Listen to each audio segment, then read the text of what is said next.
Hello friends, आपण माननकु मो channel रे मु स्वागत जनाऊँगी। आपण माननकु ए वीडियो रे मु कहिबी पीएम किसान सम्मान निधि योजना रे आगकु 16तम किस्ती आसुअछि। एई 16तम किस्ती आगकु जेहेतु आसुअछि, आपण माने एई 16तम किस्ती रो डेट केबे जानिबाकु चाहुथिबे। एहा सहित आपण माने जानिबाकु चाहुथिबे एही 16तम किस्ती रे केते टंका मिलिबो। पूर्वर अपडेट आसुची जे पीएम किसान सम्मान निधि योजना रे एथर 6000 बदल रे 12000 मिलिबो।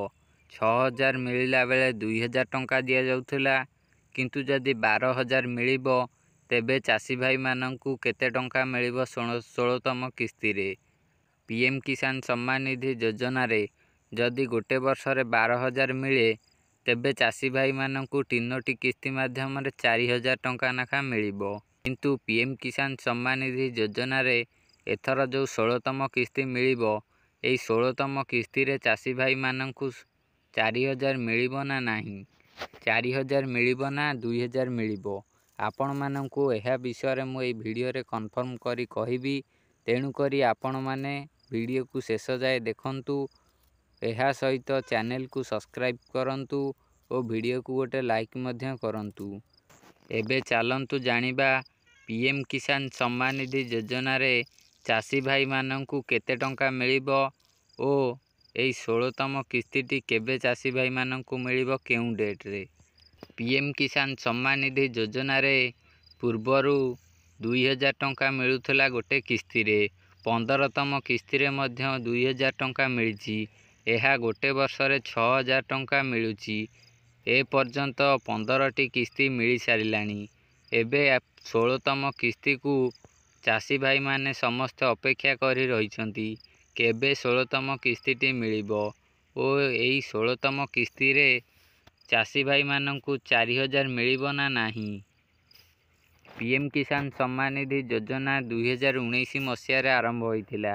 2019 मसिया रे आरंभ हेबा परे सरकार ए योजना रे गोटे वर्ष रे 6000 करी प्रत्येक किस्ती रे 2000 टंका प्रदान करूचंती। किंतु एबे जेहेतु 12000 टंका दिया जीवो बोली सुना जाउची, एथर 16तम किस्ती रे 2000 मिलिबो ना 4000 मिलिबो, केते टंका मिलिबो चासी भाई माननकु।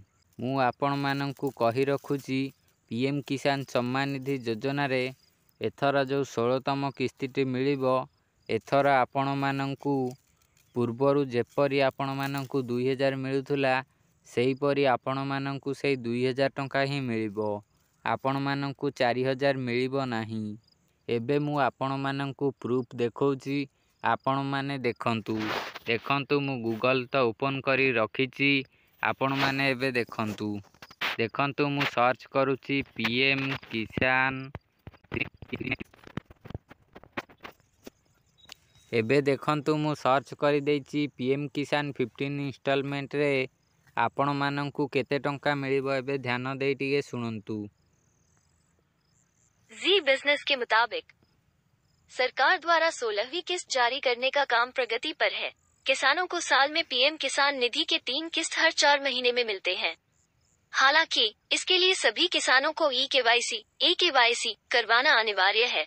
ऐसा नहीं करने पर किसानों को 16वीं किस्त के 2000 रुपये बैंक खाते में जमा नहीं होंगे।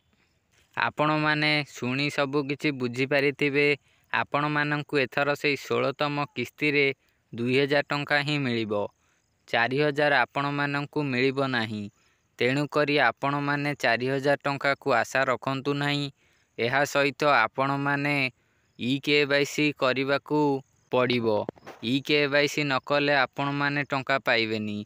जदि आपण माने पूर्वरु ई-केवाईसी को करि दैचंती तेबे भल कथा।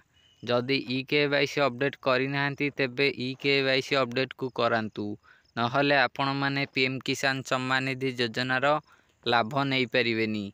आपण सुनिले जे ई-केवाईसी न कले आपणक खाता रे 16तम किस्ती पहुँचीबो नाही। तेणु करी आपण माने ई-केवाईसी को करंतु। एहा छड़ा आपण माने जानि रखंतु 16तम किस्ती रो डेट ए पर्यंत कन्फर्म होइनी। जेबे 16तम किस्ती डेट कन्फर्म हबो मु आपण माननकु वीडियो माध्यम रे जणैबी। ତେଣୁକରି ଆପଣମାନେ ଚ୍ୟାନେଲକୁ ସବସ୍କ୍ରାଇବ୍ କରି ରଖନ୍ତୁ। ଏହି ଭିଡ଼ିଓକୁ ଗୋଟେ ଲାଇକ୍ କରିବା ସହିତ ସବସ୍କ୍ରାଇବ୍ କରି ବେଲ୍ ଆଇକନ୍କୁ ଅଲ୍ରେ ପ୍ରେସ୍ କରନ୍ତୁ।